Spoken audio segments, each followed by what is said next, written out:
Hey guys, and welcome back to Exposing SMG. Today we are going to talk about our favorite, seemingly useless family, the Kardashians, and how they actually operate. Now I say that they are seemingly useless because to you, the general public, it seems that way. Little do you know that everything is calculated beyond the obvious. Well, their lives are scripted. So if you're interested in knowing how their lives are scripted and some interesting traits about each Kardashian and Jenner, keep watching. The script. As we all know, reality TV shows are scripted. Interestingly enough, the Kardashians don't script it as much as you think they do. What that means is, the scenes are often real. However, what happens when you get some good tea, but the cameras weren't rolling? Redo it, right? And that's what happens. Say for example, a heated conversation took place and the cameras were rolling. What if Kim Kardashian didn't like how the conversation made her look, and so she wanted a different approach with it? They will refilm the scene, but in a different tone. In short, they can redo scenes that were real, but not shot right or correctly or to their liking. Number 2, the exaggeration.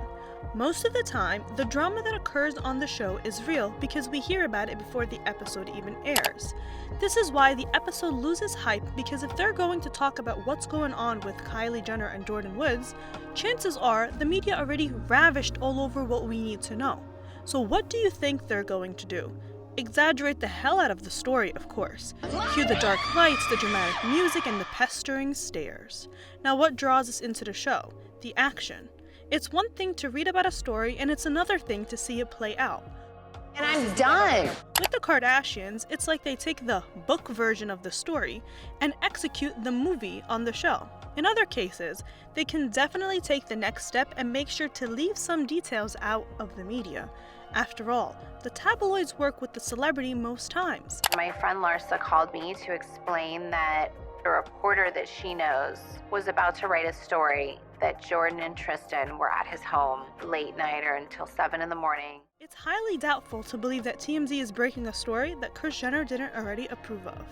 As the saying goes, the devil works hard, but Kris Jenner works harder.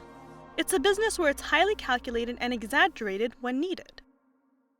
Next up, let's talk about who are the Kardashians and Jenners when the cameras aren't rolling and we aren't getting the reality TV show side of them. This information I'm going to tell you is my own version of a personality analysis on each person and how I perceive their actions, either through source information or from how they operate in the industry, whether that's in public or on the show. Let's kick off this section by talking about the queen of the show and ultimately the rolling factor in the empire that we see today, Kim Kardashian. This may come off shocking to some people, but Kim is actually quite nice. People that have worked with her have said that she's extremely professional and respectful of the people she deals with. She's also extremely smart in how she operates. If Kim is going viral for something, most times she knows that it would go viral. Whether that's viral hate or love, as long as it's not morally damaging, she doesn't really care. Publicity is publicity, whether it's good or bad. Kim is also controlling of her brand, so she will do what she needs to protect it. If you were passionate about a business, then you would know what it takes to run a fucking business, but you don't. If you would like more information on that, check out our video on her rumored divorce with Kanye West. We also have an extremely detailed article on that, so if you want to go the extra mile and get that longer sip of tea, it will be linked down in the description bar for you.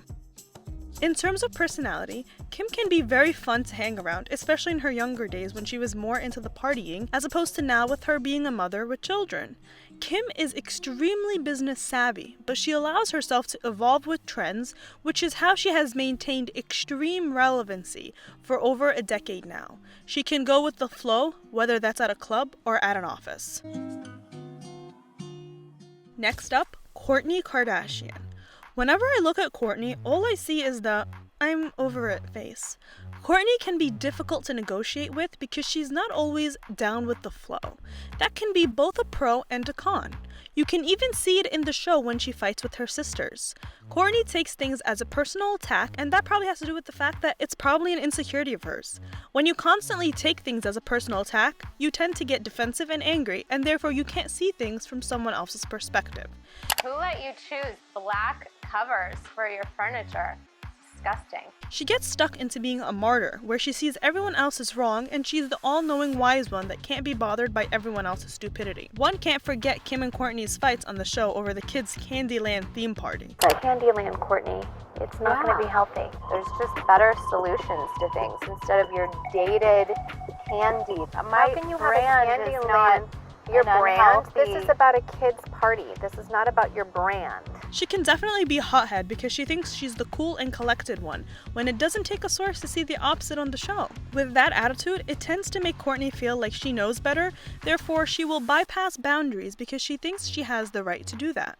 For example, when Kourtney and Kris went out of their way to set up a baby registry for Kim, despite Kim saying she doesn't want anyone to buy her gifts. On the pro side of the list, Kourtney does whatever she wants and therefore she doesn't sacrifice her own mental sanity to be more famous or better than her sisters. An example of this can be seen when Kim and Kourtney fight over work ethic because Kim is constantly evolving and taking on more projects while Kourtney's like, I don't want to do that, so I won't, and I'll still be good. Next up, we have Khloe Kardashian. As portrayed on the show, Khloe is the peacemaker and therapist. Considering she's probably the most insecure Kardashian, she doesn't often lead the drama. Instead, she hides within it. She often solves the problem because she can be logical and is fair-minded. Many sources cite that her weight loss was a complete scam in the way she promoted it by saying healthy dieting and working out. It was like, sure. Khloe just seems like she loves to self-sabotage. I don't know if it's going back to the serial cheater that is Tristan Thompson, or this craving to fulfill an empty void in her.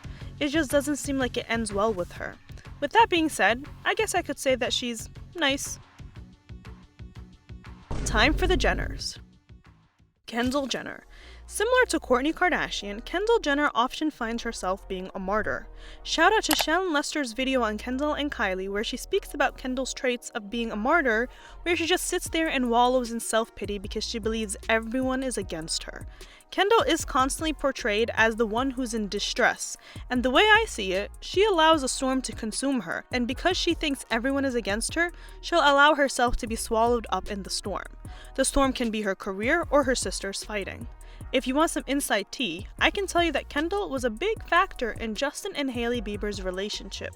Considering she was a close friend to both, she often heard both sides of the story and would side with whomever she believes is right. For example, when Justin wasn't being the best to Hailey back in 2015 when they were on and off seeing each other, Kendall gave Hailey "fuck him" cupcakes, which Hailey posted on Instagram. It's nice to see Kendall seemingly having a backbone in one situation. People that have encountered Kendall have often cited her as out of touch with reality. She can either be very nice or very rude. I guess it depends on her mood. When I say out of touch with reality, I mean that when she's trying to be quirky and not privileged, it comes off as, "That's not what average people do, Kendall," in response to her actions.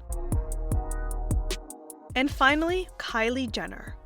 Kylie has a lot of factors that are similar to Kim Kardashian, whether it's their ability to get on with the party or reinvent themselves in the most business-savvy way. These two sisters are quite similar. Kylie knows how to have a fun time. She doesn't wallow in self-pity, especially in front of people. She keeps the insecurity cries at night where no one is watching. Link in the description box if you want to know the inside scoop between Kylie and Travis Scott's relationship. Kylie is very insecure, which is telling by the number of changes we've seen in her body and face throughout the years. She constantly seeks validation from people on the internet and feels the need to prove herself. For example, a tweet went viral questioning the water pressure of Kylie's shower. The next day, she felt the need to prove to a bunch of possibly broke people on the internet by giving a whole tour of her bathroom and the technicalities behind her obviously amazing water pressure. I keep seeing on the internet my fucking shower. This is my water pressure. It's amazing. Thank you everyone for your concern. I'm gonna turn this off. So yeah. Okay. Happy. I don't even know what day it is. With that being said, Kylie is very nice, and many people have said that she's even nicer than her older sister, Kendall. If you guys enjoyed this video, let us know by liking and subscribing. Comment down below what your thoughts are on the Kardashian and Jenner clan and what other videos you'd like to see from us. Don't forget to follow us on Twitter at ExposingSMG and on Instagram at ExposingSMGblog. Thanks, and I'll see you next time.